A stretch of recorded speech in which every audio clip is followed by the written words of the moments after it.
عايزه تقولي حاجه؟ عايزه حق بنتي. عايزه حق بنتي. وعيالها العسافير اللي هو خنق بنتي وخنق العيال. معاملته لا يا حاج. كانت معاملته لا جمال. كانت حلوه مش اي حاجه وكانت لا كده بتشتمني كل يوم، تشتمني وتضربني. تضربه لا تشتمني وتضربني تضربه ولا كانت بتقول له اي حاجه. كانت تضربه وبتهينه. لا والله ما حصل. تمام. وانا اللي عملت في نفسي كده. يعني هي اللي اخذت الحبايه. طب انت الحبايه الولاد نفسها، طب اذا كانت هي خدت الحبايه الولاد برضه خدوا؟ معرفش. عندك ولد باين عنده 12 سنه. عندي ولد وبنت. والبنت باين كام 7 سنين. تمام 8 سنين. تمام. أنا لقيتها بتقول لي أنا عاوز أتطلق منك، أنا عاوز أتطلق منك، وقالت لأبوها. السبب إن هي عايزة تتطلق منك إيه؟ في بينها وبين بعض مشاكل كل يوم. مشاكل؟ أنت متجوزة بقالك كام سنة؟ أنا متجوز من زمان ما أعرفش. يعني شكلك 13 سنة يعني. تمام. أنا وكل يوم عندنا مشاكل وبتشتمني وتضربني. سبب المشاكل إيه؟ سبب المشاكل إيه؟ اللي هي مش يعني ولا الإنفاق ولا المصاريف؟ لا المصاريف بتاخد مصاريف. كانت العلاقة كويسة في المصاريف يعني. لأن اللي عندي هنا أنت تقول بسبب أبوها طلع لها فوق عندي. أبوها طلع لها فوق عندي الشقة. أبوها طلع لها فوق الشقة عندي.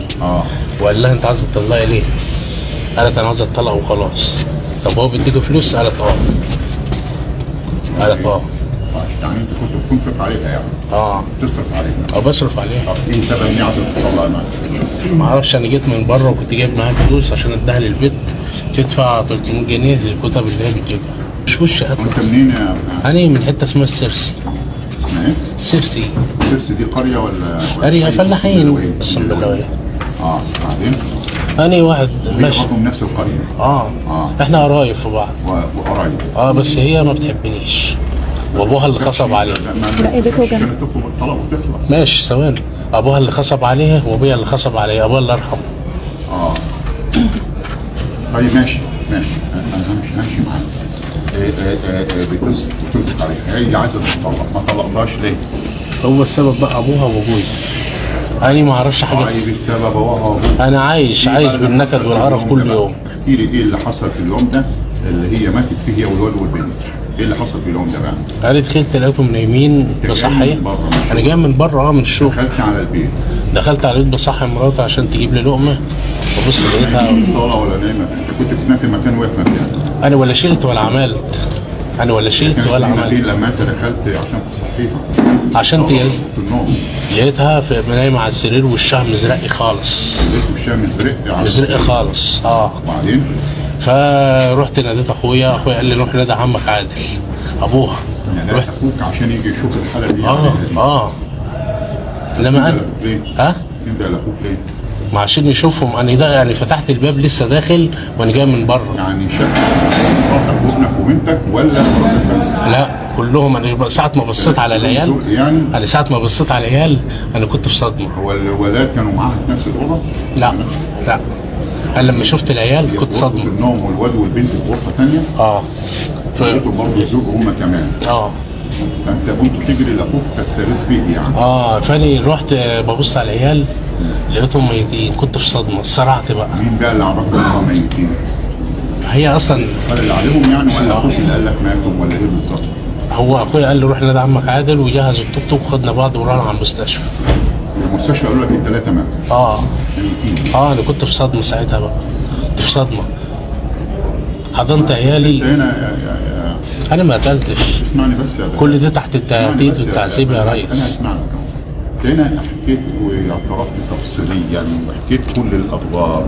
كل دي عملت ايه فيها وعملت ايه في الواد والبنت. كل دي كانت تحت الضرب يا ريس. مين اللي ضربك؟ يعني وكيل النيابه هيضربك؟ انت محقق. بالتالي الكلام ده في النيابه باعترافك الكامل وبالتفصيل وبالتمثيل انا جات لي صرع يا موها يا ريس. يعني انت حاكي كل حاجه. جات لي صرع يا ريس. ماشي انا وضربوني يا ريس. انت ازاي حضرتك ما قتلتش عيال والله يا ريس. الواد والبنت هياخدوا حبايه الغله ايه؟ والله العظيم ما قتلت. افترضنا ان هي خدت حبايه الغله.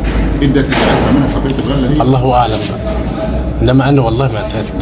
انا انضربت. انا عايز اصدقك يا انا انضربت. طب هم بقى يصوروني وانا بمثل الجريمه. انا عايز ثواني. طب ثواني. انا عايز اصدقك.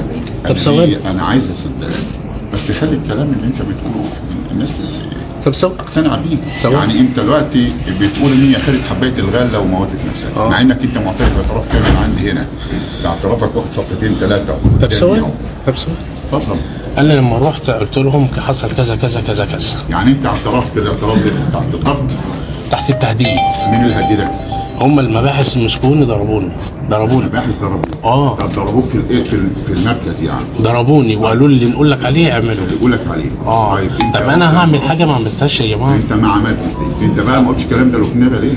وهم اللي حرصوني وقالوا لي يقول لك عليه. النيابه هيعمل فيك ايه؟ والله العظيم ضربوني. انا كنت يعني هم اقول لك انا على حاجه، يعني هم ما يصورونيش وانا بنضرب يا ريس، يعني هم ما يصورونيش وانا بنضرب، هم بيضربوني كل كف مقابل كف، كل كف مقابل كف، وخدوني وكهربوني وغزلوني. الضرب ده انا هسيرك على الروايه بتاعتك يعني.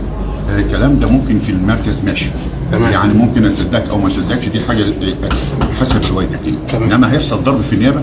ما كانش معاك محامي يومها؟ ما اعرفش حاجه يعني، غلبان ما اعرفش حاجه في الدنيا خالص يا ريس. انا معايا جزء محامين بس مش عارف هم فين اصلا. مش كان حاضر معاك محامي يومها؟ كان حاضر معايا محامي ومحاميه. طيب المحامي والمحامين كانوا حاضرين معاك التحقيق هناك؟ في النيابه التحقيق؟ لا ما كانش معايا حد. يعني في النيابه سالك الساعه كام؟ انا كنت في صدمه يا ريس، مش كنت شايف قدامي اصلا ولا كنت عارف انا بتكلم ازاي. هم لما لقيت الضرب عليا كل شويه ضرب ضرب ضرب ضرب، قالوا لي نقول لك عليه تعمله. الضرب ده في المركز، انما كان في ضرب في النيابه؟ في النيابه لا، ما هم اللي حرصوني اقول كده. هيحرصوك؟ ما انت في النيابه تقول زي ما انت عايز، ما فيش عندك. هم اللي حرصوني اقول كده يا ريس. تتكلم زي ما انت عايز. يعني انت ما كانش حاضر معاك محامي في النيابه؟ لا. انت هو النيابه بيحقق معاك؟ يعني برضه طيب خالة الغله سبب اخدانها الغله ايه؟ مش بتحبني على الرغم معيش. مش بتحبك تسيب البيت تروح بيت اهلها؟ طب ما اشتكتنا وهي نايمه معايا وقاعده معايا يا ريس. تسيب البيت؟ اشتكتنا. طب هي ما بتحبكش. طب الواد والبنت كمان كانوا انا بحب عيالي. انا ما اقدرش اعمل كده في عيالي. حد يموت ضناه؟ حد يموت ضناه؟ مفيش حد يموت ضناه. انا ما موتش ضنايا، انا بحب عيالي. بحب عيالك؟ بس انت عمري ما كنت انت قتلتهم يا بهاء. دي كله تحت التعذيب والله. انت قلت تخلص من العيشه واللي بقى انا، انت قلت حتى هنا في التحقيق الكلام اللي انت قلت هو فعلا زهقت من العيشه واللي عايشينها. بس اديني بس فرصه بقى اتكلم. انت نفسك قلت في التحقيق انا قلت اخلص منها ومنهم بالمره عشان مصاريفهم ونفقاتهم وقرفهم ليا، فاخلص من الكل عشان ارتاح منهم. انت قلت هذا الكلام. انا عمري ما حرمتهم من اي حاجه. وكان حاضر معاك محامي كمان؟ معايا 2 محاميين، محامي ومحاميه، بس ما اعرفش هم لو حصل ضرب او اي اجراء كان هيثبتوا الكلام. ما كانوش معايا في النيابه، ما كانوش معايا في النيابه. هنا انا عندي تحقيق نيابه. جات لي صرعه يا ريس، مش كنت شايف قدامي اصلا. انت تعرفت جات لي صرعه يا ريس ومش كنت شايف قدامي. انت مين يا بنت؟ عندكم المجنين. والدة المجنين. والدة المجنين. ولا حاجه اسمعني. اصبري. اسمعني.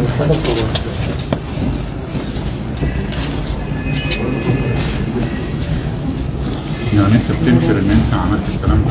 ما عملتش، بس فعلا انا قلت كل ده تحت التعذيب. انا قلت انا زهقت من العيشه ومن اللي عايشينها ومش انت عايز حاجه. في الشرطه يبقى في تعذيب في النيابه وانت كنت حاضر معاك فيه محامي. انا هكذب عليك؟ ده انا ماسك، انا معايا مصحف ربنا اهو يا ريس. معايا مصحف ربنا. ما تخليش المصحف في الموضوع ده. ما تحاولش تدخل المصحف في القصه يعني. خدت بالك معايا؟ انت ما بتحبهاش كارهها مشيها. لا انا بحبها. بحبها لسه؟ انا بحبها. بعد اللي حصل ده هي اللي عملت كل ده. يعني هي اللي عملت؟ هي اللي عملت. اللي بحبها. طب هي انتحرت. طيب هي انتحرت. اللي موت الواد والبنت هي؟ اكيد هي، امال ايه؟ اكيد هي، امال ايه؟ انا ما عملتش كده لان انا غلبان وماشي في حالي. يعني هي موتت الواد والبنت وانتحرت بعدها؟ ايه بالظبط؟ اكيد. اكيد. بس كلهم بيقولوا خنق ولا في حكايه غله ولا في حاجه. ده حاجه انا ما اعرفهاش. الشرع عندي هنا بهاء ده كله خنق. لحد جاب سيره حكايه غله، لحد جاب سيره الكلام ده خالص يا بهاء. ما اعرفش يا ريس. يعني مش عارف يتخنقهم ازاي وهم يعني مش عارف ازاي. انا مش وش قتل يا ريس. انت مش وش قتل؟ لا مش وش قتل. وحتى التحريات راحت سالت عندنا شهر هناك، قلت ده واد غلبان ما يعملش كده. راجل غلبان فعلا. عمرك ما تعمل كده. عمري. ولا ليه في القتل اصلا؟ ولا لك في القتل؟ لا مش ليه في القتل خالص. كنت عايزه تقول ايه يا حاجه؟ تعالي كده، تعالي كده، عايزه تقول ايه؟ عايزه تقول ايه؟ هو اللي قتل سارة بنتي، هو اللي قتل بنتي. كذب ولا لا ما في لا سيبك من اتهامك دي، انت كنت عايزه تقول حاجه ثانيه غير الموضوع ده. الموضوع ده